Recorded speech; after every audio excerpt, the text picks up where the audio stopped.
ऐसे हम सब जानते हैं माननीय प्रधानमंत्री जी ने 2018 से भारत का 117 डिस्ट्रिक्टों को आकांक्षित जिला का उन्होंने दर्जा दिया।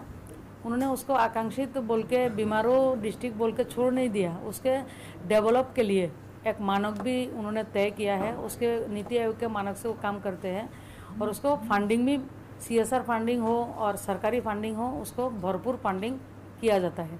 तो उसके हिसाब से मैं बात को आज मेरे डिपार्टमेंट से मेरे को दिया गया, उसको आज पूरा अधिकारी के साथ हम लोगों ने बात की। अच्छा काम कर रहा है, चैलेंज थोड़ा मेवात में है।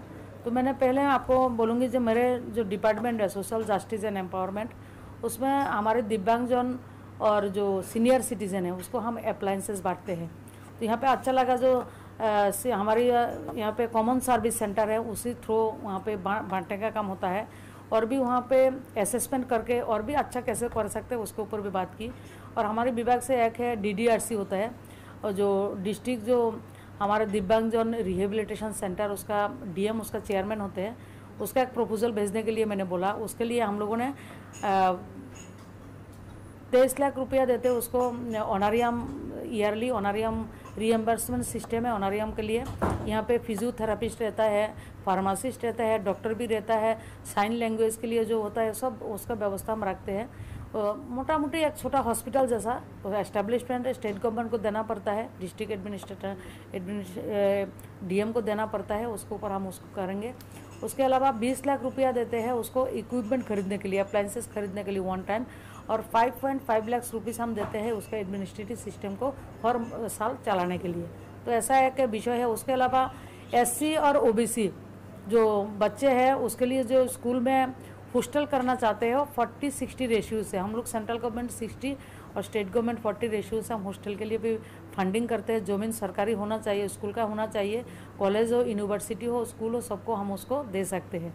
तो ऐसा और SC वेलफेयर OBC वेलफेयर हमारे पास है। सफाई कर्मचारी आयोग भी है हमारे साथ, दिव्यांगजन सशक्तिकरण आयोग भी है। उसके सिस्टम से हम एक दक्ष करके एक पोर्टल चलाता है जिसमें स्किल डेवलपमेंट कराते हैं। सबसे पढ़ा लिखा नहीं है ऐसी वो बच्चा भी कुछ करना चाहते हैं उसको हम स्किल कराते हैं। स्किल कराने के बाद वो अपना काम करे खुद का, नहीं तो उसका प्लेसमेंट भी हमारे डिपार्टमेंट की तरफ से हम करते हैं। नहीं तो वहाँ पे उसको हमारे जो 4 आयोग बोला है उसी से भी हम कम से कम पैसा से लोन देके उसको एस्टेब्लिश करना, उसको रोजगारी बनाना करना। माननीय प्रधानमंत्री जी सब हर हाथ में रोजगार देने के लिए उन्होंने बोलते हैं। तो जिसको जहाँ पे उसका स्ट्रेंथ है उसको काम करा के, और जो 30 to 40 बच्चा एक साथ उसको रजिस्ट्रेशन हो जाता है ना, उसी जगह में उसको स्किल हम करा देते हैं।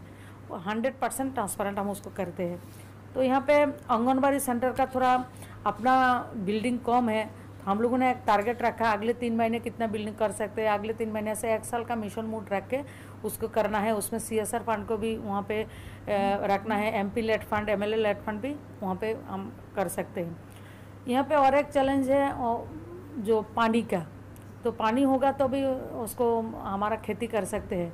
तो माननीय प्रधानमंत्री जी आप सबको जानते हैं आज़ादी का अमृत महोत्सव 75 तालाब निर्माण करने के लिए एक डिस्ट्रिक्ट में बोला है। मैं सुझाव दिया उन लोगों को, 75 तो रखा है टारगेट, उससे ज़्यादा भी आप कर सकते हैं, 100 भी कर सकते हैं, 100 का ऊपर भी आप कर सकते हैं। जिसका मनरेगा का पैसा 15 फिनेंस कमीशन का है, MP LAD fund, MLA LAD fund, CSR fund, कोई एरिया का जो संपूर्ण व्यक्ति है उसका भी इच्छा है जहाँ हम उसको जाके अच्छा काम करेंगे, हम उसको हाथ बटाएंगे, समाज के लिए हम कुछ करना चाहते हैं, उसी तालाब में वो काम कर सकते हैं। तो ऐसा तालाब अच्छी तरीके से पुरानों को रेनोवेट कर सकते हैं और नया भी निर्माण कर सकते हैं। उसी से हमारा यहाँ के पानी का जो स्रोत है उसका भी हम अच्छा हो जाएगा, मेरे को ऐसा लगता है।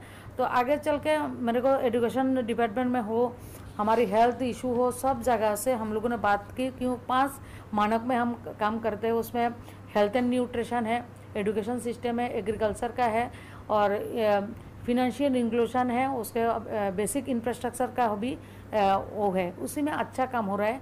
तो आगे चल के एक मिशन मोड में हमारी DM साहब के नेतृत्व में अच्छा काम होगा, मेरे इच्छा काम। मंत्री जी तो हर महीने उसी जिले को लेके आप DM साहब को लेके, DM साहब के साथ भी ऐसा जो हमारा एस्पिरेशनल डिस्ट्रिक्ट है DM साहब लोगों के साथ भी वीडियो कॉन्फ्रेंसिंग किया है। माननीय प्रधानमंत्री जी ने। उन्होंने कहा क्या है, एक भारत श्रेष्ठ भारत जो निर्माण करने के लिए काम कर रहे हैं ना, उसी काम के हम 117 डिस्ट्रिक्ट पीछे रहेगा तो भारत आगे नहीं जाएगा। पूरा सबको समावेशी भारत निर्माण करने का जो सपना है, वो सपना को साकार करने के लिए हम सबको काम पे लगाया है। हमारा डीएम साहब का भी पूरा टीम है, हम सब मिलके, आप लोग भी पत्रकार जो बंधु है, सब एक कंधे से कंधा मिला के हम भारत को आगे लेके जाएंगे। और मेवात को पीछे छोड़ के भारत आगे नहीं जाएगा, मेवात को साथ में लेके हम आगे जाएंगे।